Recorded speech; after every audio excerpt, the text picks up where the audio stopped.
Hello friends, how are you? So welcome to my channel IG Tech Team. So यो भिडियोमा मैले Java beans को बारेमा सबै सुरुदेखि अन्त्यसम्म यसको प्रोग्राम पनि गरेर देखाउने छु। सबैभन्दा सुरुमा त जावा बिन्स भनेको के हो र यो जावा क्लास देखि कसरी भिन्नता छ र हामीसँग डिफरेन्ट प्रोपर्टी हुन्छ जावा बिन्स को, त्यसको मैले त्यो प्रोपर्टीलाई राखेर मैले के गर्छु भने एउटा जावा प्रोग्राम पनि लेख्छु र यो जावा बिन्स एक्जाम पोइन्ट को भ्यूले हेर्दा पनि निकै इम्पोर्टेन्ट हुन्छ। सो सबैभन्दा सुरुमा जावा बिन्स भनेको के हो त हेर्न सक्नुहुन्छ। जावा बिन्स भनेको एउटा जावा क्लास हो that should follow the following convention. यो तीनटा प्रोपर्टी फलो गर्नुपर्छ बल्ल हामीले यसलाई जावा बिन्स भनिन्छ अथवा यो जावा बिन को प्रोपर्टी हो। सो पहिलो प्रोपर्टीले भन्छ it should have a public no argument constructor. तपाईहरुलाई कन्स्ट्रक्टर को बारेमा थाहा छ। कुनै पनि क्लास को नेमले तपाईले त्यही नेमले फंक्सन खोल्नु भयो भने त्यो कन्स्ट्रक्टर हुन्छ र यसले केही पनि आर्गुमेन्ट लिन हुनु भएन। यसको पहिलो प्रोपर्टीले पब्लिक नो आर्गुमेन्ट कन्स्ट्रक्टर भन्छ। यसको मैले अहिले प्रोग्राम गरेर देखाउँछु। अनि सेकेन्ड पोइन्ट छ इट शुड बी सिरियलाइजेबल। सिरियलाइजेबल भनेको तपाईले प्रोग्राम गर्नुभयो भने त्यो प्रोग्राम स्टोर गर्न मिल्ने, ट्रान्सफर गर्न मिल्ने हुनुपर्छ के। र तपाई जुन स्टेटमा हुनुहुन्थ्यो पहिला त्यही स्टेटबाट तपाईले काम गर्न सक्नु पर्यो। So it should be serializable भन्छ। अनि तेस्रो पोइन्ट छ it should provide methods to set and get the values of the properties which we called getter and setter method. So हामीले यो पनि पहिले गरिसकेको थियौं। यो हाम्रो जावा क्लासमा पनि हामीले गेटर सेटर अथवा कन्स्ट्रक्टर युज गरेर हामीले के गर्थ्यौं प्रोग्राम गर्थ्यौं। अब यो जावा बिनले तीनटा प्रोपर्टी फलो गर्छ। First property public no argument constructor हुनु पर्यो, त्यसपछि सिरियलाइजेबल हुनु पर्यो मतलब ट्रान्सफर गर्न सक्नु पर्यो, स्टोर गर्न सक्नु पर्यो र हामी जुन स्टेटमा छौं पहिला हामी त्यहीबाट त्यो काम फेरि सुरु गर्न सक्नु पर्यो। अनि लास्टमा हाम्रो गेटर र सेटर मेथड छँदैछ। र अर्को मेन पोइन्ट जावा बिन र जावा क्लासमा के फरक छ त। जावा बिन भनेकै जावा क्लास हो तर जावा क्लास भनेको जावा बिन चाहिँ हैन। सो जावा बिन र जावा क्लासमा के फरक छ भने जावा क्लास भन्नाले हाम्रो सिम्पल ब्लुप्रिन्ट अथवा टेम्प्लेट बुझिन्छ जसमा हाम्रो फिल्ड हुन्छ, मेथड हुन्छ। कुनै पनि अब्जेक्ट को हामीले प्रोपर्टी डिफाइन गर्छौं जावा क्लासमा। जावा बिनमा के हुन्छ भने पहिलो त यही तीनटा प्रोपर्टी फलो गर्नु पर्यो र जावा बिनमा मल्टिपल अब्जेक्टहरुलाई इन्क्याप्सुलेट गर्छ के। इन्क्याप्सुलेट भनेको कुनै पनि अब्जेक्टलाई सेपरेट अब्जेक्टलाई एउटा एक ठाउँमा इन्क्लोज गर्ने। सो जावा बिन्स भनेको encapsulate many objects into a single object. यो हाम्रो अब्जेक्टलाई के भन्छौं बिन्स भन्छौं। सो यसको नाम के भएको जावा बिन्स भएको हो के। र जावा क्लास भनेको सिम्पल ब्लुप्रिन्ट अथवा टेम्प्लेट हो for creating different objects that contain field and methods to describe the behaviour of an object. हामीले धेरै भिडियोमा जावा क्लास क्रिएट गरेको छौं जसमा हामीले सिम्पल क्लास क्रिएट गरेर त्यो भित्र फिल्ड अथवा मेथड डिफाइन गरेको हुन्छौं र हामीले कन्स्ट्रक्टर अथवा गेटर र सेटर मेथड धेरैचोटि युज गरेको छौं। तर जावा बिन्समा हामीले जावा बिन्स किन युज गरिन्छ भनेपछि रियुजेबिलिटी को लागि युज गरिन्छ ताकि हामीले कुनै पनि प्रोग्राम गर्छौं भने पछि हामीले फेरि त्यसलाई रियुज गर्न सकौं। So it encapsulate many object into a single object. र यसको जावा बिन्स र जावा क्लासको फरकमा हामीले जावा बिन्समा यो तीनटा प्रोपर्टी फलो गर्छ तर जावा क्लासमा केही पनि प्रोपर्टी फलो गर्दैन। यसमा सिम्पल हामीले के गर्छौं फिल्ड र मेथड डिफाइन गर्छौं। हामीले कन्स्ट्रक्टर डिफाइन गरे नि भयो, गेटर सेटर मेथड डिफाइन गरे नि भयो। सो हामीले जावा बिन्स किन युज गर्छौं फर रियुजेबिलिटी। कुनै पनि हामीले प्रोग्राम गर्यौं भने हामीले पछि त्यसको अब्जेक्ट फिल्ड मेथडहरु हामीले जे डिफाइन गरेको छौं त्यसलाई हामीले फेरि रियुज गर्न सकौं। So question wise what is Java beans तपाईले बुझ्नु भयो। तीनटा प्रोपर्टी फलो गर्छ र यसले धेरै मल्टिपल अब्जेक्टलाई के गर्छ सिंगल अब्जेक्टमा इन्क्लोज गर्छ जावा बिन्स भनेको। अनि डिफरेन्शिएट जावा क्लास भनेको हाम्रो सिम्पल एउटा क्लास मात्र भयो, ब्लुप्रिन्ट मात्र भयो, टेम्प्लेट भयो जसमा हामीले केही प्रोपर्टी फलो गर्दैन। हामीले जसरी भए पनि जावा क्लास भित्र फिल्डहरु र मेथडहरु र त्यसको अब्जेक्टहरुको बिहेभियर डिफाइन गर्छौं। र discuss bean writing process with suitable example भनेछ। यो बिन राइटिङ प्रोसेस भनेको हामीले यो public no argument constructor, serializable र गेटर र सेटर मेथडको अहिले प्रोग्रामै गर्छौं त्यसैले यो हाम्रो क्लियर हुन्छ। र what is Java beans how is it different from Java class सोधेको छ। फेरि त्यही क्वेशन सोधेको छ र प्रोपर डिजाइन प्याटर्न भनेको छ जुन हामीले अहिले पछि प्रोग्रामै गर्छौं अनि अरु सबै त्यही हो। अब हामीले मेन यसको प्रोग्राम गर्न छ। र मसँग एउटा जावा क्लास छ CSIT students.java को नाममा मैले सेभ गरेको छु सो प्याकेजको नाम मैले बिन्स राखेको छु, जे पनि राख्न पाउनुहुन्छ। र यो क्लासको नाम जुन मेरो यो क्लासको नाम मैले यहाँ राखेको हुन्छु त्यही मैले के गर्नुपर्छ यहाँ राख्नुपर्छ, CSIT स्टुडेन्ट। अब मैले पाले पालो यो प्रोपर्टीलाई फलो गर्दै यो तीनटा प्रोपर्टीलाई फलो गर्दै के गर्नुपर्छ, मैले प्रोग्राम लेख्नुपर्छ के। सुरुमा सबैभन्दा सजिलो मेथड हामीले गेटर र सेटर मेथड धेरैचोटि गरिसकेको छौँ। सो मैले गेटर र सेटर मेथडलाई युज गर्छु है त। त्यसको लागि मैले के गर्नुपर्छ, सुरुमा मैले फिल्डहरू डिफाइन गर्नुपर्छ। सो प्राइभेट टाइपको मैले इन्टिजर आइडी डिफाइन गरेँ। यसै गरी मैले के गर्छु भने प्राइभेट स्ट्रिङ टाइपको यस क्यापिटल हुन्छ नेम डिफाइन गर्छु। सो मसँग आइडी छ र नेम छ।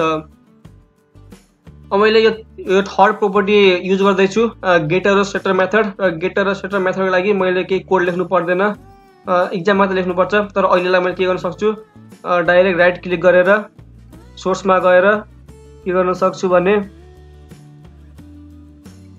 जेनेरेट गेटर्स एन्ड सेटर्समा क्लिक गर्न सक्छु। त्यसपछि यसले आफै जेनेरेट गरिदिन्छ। आइडीको लागि पनि नेमको लागि पनि मैले के गर्छु, गेटर र सेटर मेथड क्रिएट गर्दैछु क्या। सो मैले जेनेरेट गर्छु, हेर्न सक्नुहुन्छ।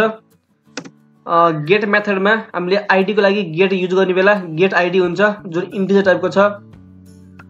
यसमा हामीले के गर्छौँ, भ्यालु रिटर्न गर्छौँ। र सेट आइडीमा हामीले भ्यालु के गर्छौँ, एसाइन गर्छौँ दिस किवर्ड युज गरेर, this dot ID equals to same ID. त्यसै गरी नेमको लागि पनि गेट मेथडमा हामीले रिटर्न गर्छौँ भने सेट मेथडमा भ्यालु सेट गर्छौँ। So this dot name equals to name. यसरी हामीले के गर्छौँ, गेटर र सेटर मेथड युज गर्नुपर्छ जुन जावा क्लासमा पनि हामीले गरेको थियौँ। र हामीले यो पहिलो प्रोपर्टी युज गरिसकेको छौँ। अब हामीले यो दोस्रो प्रोपर्टी सिरियलाइजेबल र यो public no argument construct use गर्न छ। सुरुमा मैले यो प्रोपर्टी युज गर्छु है त। It should have a public no argument constructor. Constructor भनेको के हो, जुन हाम्रो क्लासको नेम छ त्यही हाम्रो फङ्सनको नेम हुनुपर्छ। सो मैले अब यहाँ युज गर्छु है त। यहाँपट्टि मैले के गर्छु भने मेरो क्लासको नेम CSIT स्टुडेन्ट्स, यो मेरो फङ्सनको नेम हो। ओके, CSIT स्टुडेन्ट्स भयो। के भनेको छ, it should have a public no argument constructor भनेपछि मैले के गर्नुपर्छ, यहाँ पब्लिक टाइप पब्लिक मेरो CSIT स्टुडेन्ट भयो। अब नो आर्गुमेन्ट कन्स्ट्रक्ट भनेको हुनाले मैले यहाँ केही पनि आर्गुमेन्ट पास गर्न पर्दैन के। यदि मेरो केही आर्गुमेन्ट थियो भने सपोज आइडी थियो भने मैले के गर्नु पर्थ्यो, यहाँ this dot ID equals to ID गर्नु पर्थ्यो। यो भनेको आर्गुमेन्ट हो, हामीले केही आर्गुमेन्ट दियौँ। तर हाम्रो नो आर्गुमेन्ट भनेपछि मैले के गर्नुपर्छ भने यहाँ केही पनि लेख्नु पर्दैन। ओके, यतिमै छोडिदिनु हामीले। सो हाम्रो it should have a public no argument constructor यो पनि हामीले युज गऱ्यौँ। सो हामीले पहिलो र थर्ड पोइन्टको हामीले युज गरिसकेको छौँ। अब इट सुड बी सिरियलाइजेबल भन्छ। सिरियलाइजेबल युज गर्नको लागि हामीसँग डाइरेक्ट मेथड छ। जाभाले पहिल्यैदेखि प्रोभाइड गरेको हुन्छ। सो हामीले यो पब्लिक क्लास CSIT स्टुडेन्ट्स लेखेपछि हामीले यहाँतिर इम्प्लिमेन्ट्स लेखेर Java dot IO dot serialisable use गर्छौँ। Okay, Java dot IO dot serialisable गऱ्यौँ भने अब हामीले यसलाई स्टोर गर्न, ट्रान्सफर गर्न र हाम्रो स्टेटहरू हामी जुन स्टेटमा आएको थियौँ त्यसबाट हामीले कन्टिन्यू गर्न सक्छौँ के। ओके, यति थियो। अझ कम्प्लिट भएको छैन, तर हामीले प्रोपर्टी जे होस् सबै प्रोपर्टी युज गरिसकेको छौँ। पब्लिक नो आर्गुमेन्ट कन्स्ट्रक्टर पनि गरिसक्यौँ, सिरियलाइजर पनि गऱ्यौँ र गेटर र सेटर मेथड पनि गऱ्यौँ। यो हाम्रो जावा बिन हाम्रो एउटा क्लास क्रिएट गऱ्यौँ। यसलाई मैले सेभ गर्छु। अब हाम्रो यहाँ मेन फङ्सन छैन। मेन फङ्सनको लागि मैले छुट्टै एउटा क्लास क्रिएट गरेको छु जुन जावा बिन्स डट जावाको नाममा छ। सो जावा बिन्सभित्र हाम्रो मेन फङ्सन छ। अब मैले के गर्छु भने त्यही मैले पहिला गेटर र सेटर मेथड युज गरेर जसरी हाम्रो आउटपुट सेम आउँछ, जुन हाम्रो सिम्पल जावा क्लासमा आउँथ्यो त्यही आउटपुट आउने हो। सो अब मैले के गर्छु भने मेरो आइडी अथवा नेमलाई प्रिन्ट गर्छु। यो आइडी अथवा नेमलाई मैले के गर्छु, सेट गरेर यहीबाट मैले प्रिन्ट गरिदिन्छु। सो मेरो यो क्लासको नाम के हो, CSIT स्टुडेन्ट्स हो। सो मैले CSIT स्टुडेन्ट्स लेखेर यसको एउटा अब्जेक्ट क्रिएट गर्छु। STU को नामले जे पनि क्रिएट गर्न सक्नुहुन्छ। न्यू, फेरि मैले क्लासको नाम लेख्नुपर्छ CSIT स्टुडेन्ट्स। मैले अब्जेक्ट क्रिएट गरेँ। मेरो अब्जेक्ट के हो, STU हो। मैले CSIT स्टुडेन्टको क्लासको एउटा अब्जेक्ट क्रिएट गरेँ STU, किनभने मैले यसको भ्यालुहरू प्रिन्ट गर्नको लागि के गर्नुपर्छ, यो क्लासको अब्जेक्ट क्रिएट गर्नुपर्छ। सो मैले यो क्लासदेखि के गरेँ, अब्जेक्ट क्रिएट गरेँ। अब मैले यो STU युज गरेर मैले आइडी र नेम प्रिन्ट गर्न सक्छु के।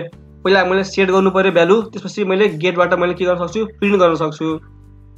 सो मैले अब के गर्छु, STU.setName मसँग यहाँ हेर्न सक्नुहुन्छ CSIT स्टुडेन्टमा के छ, सेट नेम छ।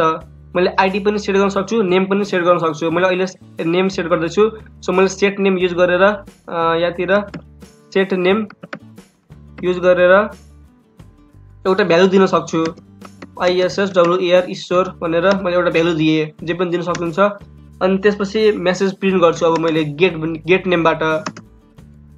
सो STU.getName गेट नेम कहाँ छ हाम्रो, CSIT स्टुडेन्ट भित्र हाम्रो गेट नेम पनि छ। सेट नेम गर्ने बेला के हुन्छ, मेरो ईश्वर यहाँ आएर बस्छ क्या अब। अनि त्यसपछि गेट नेम मैले कल गर्ने बित्तिकै रिटर्न नेम भनेपछि ईश्वर प्रिन्ट हुनु पर्यो क्या।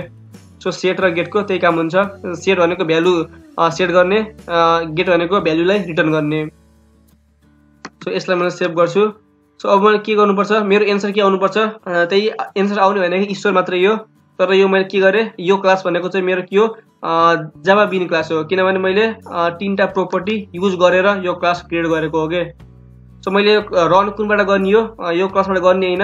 मेरो मेन फङ्सन कहाँ छ, यहाँ छ void main। मेरो मेन फङ्सन यहाँ छ भने मैले के गर्नुपर्छ, यो क्लास रन गर्नुपर्छ। मेरो एन्सर के आउनुपर्छ, ईश्वर आउनुपर्छ। So run as Java application हेर्न सक्नुहुन्छ मेरो एन्सर ईश्वर आएको छ। मैले सिम्पल जावा क्लास क्रिएट गरेको भए पनि मेरो एन्सर ईश्वर आउँथ्यो। तर मेन के हो, मेन भनेको के हो, प्रोपर्टी फलो गर्ने हो। हामीसँग के हुनु पर्यो, एउटा पब्लिक नो आर्गुमेन्ट कन्स्ट्रक्टर हुनु पर्यो, सिरियलाइजेबल हुनु पर्यो। हामीले डाइरेक्ट जावाबाट आयो सिरियलाइजरबाट हामीले के गर्न सक्छौँ, यो प्रोपर्टी युज गर्न सक्छौँ। त्यसपछि गेटर र सेटर मेथड त तपाईँ फेमिलियर हुनुहुन्छ। सो केही बुझ्नु भएको छैन भने कमेन्ट गर्नु होला, र यो भिडियो मन पर्यो भने यो भिडियोलाई लाइक गर्नु होला, र यो च्यानललाई सब्सक्राइब गर्न नबिर्सिनु होला। So guys, see in the next video. Thank you.